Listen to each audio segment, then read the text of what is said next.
So in this example, we are going to be estimating a cost.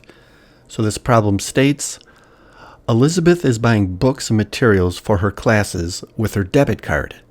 She has $220 in her account and needs to keep at least $10 in her account to avoid an overdrawn penalty. After purchasing her materials, if she has enough money in her account, she'd like to buy a flash drive for $24.45.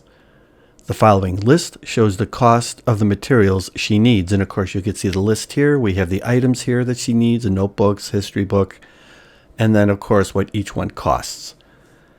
Then it says, estimate whether Elizabeth can afford a flash drive at this time by rounding the items to the nearest dollar amount. And the dollar amount is to the nearest ones place. Now, keep in mind that the whole idea of estimating is to estimate. We are not looking to find an exact value, only an approximate value, just to give us an idea. You can think of estimating as pointing us in the right direction. And most often, that's all we're looking to do. But however, estimating does take a little practice, and one of the fundamentals of estimating is to be able to utilize our arithmetic skills.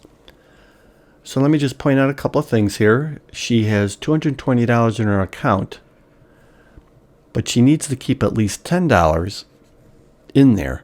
So she doesn't want to dip above or spend more than, let's just say, $210. She also wants to purchase the flash drive for $24.45. So usually when we're dealing with money, rounding to the nearest dollar is usually the best, unless we're talking about very large numbers or very small numbers. But usually rounding to $1 will give us a good estimate. So for the notebooks here, the $2.59, it's going to round to $3. That's the nearest dollar. $64.99 for the used history book here. That'll round to $65. The algebra book, that's going to round to $113. Batteries, that's going to round to $6. The protractor, that'll round to $1. $1.29 will round, if we're rounding to the nearest dollar, round to $1. And then the flash drive, that's going to round to $24. $24.45, rounding to the nearest dollar, will be $24.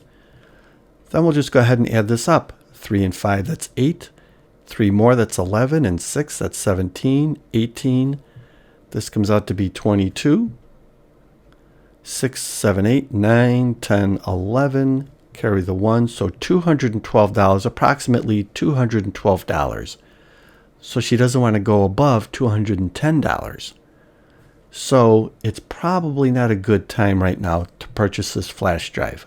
So if you were doing this, hold off on the flash drive until you have more money in your debit card. And there we go.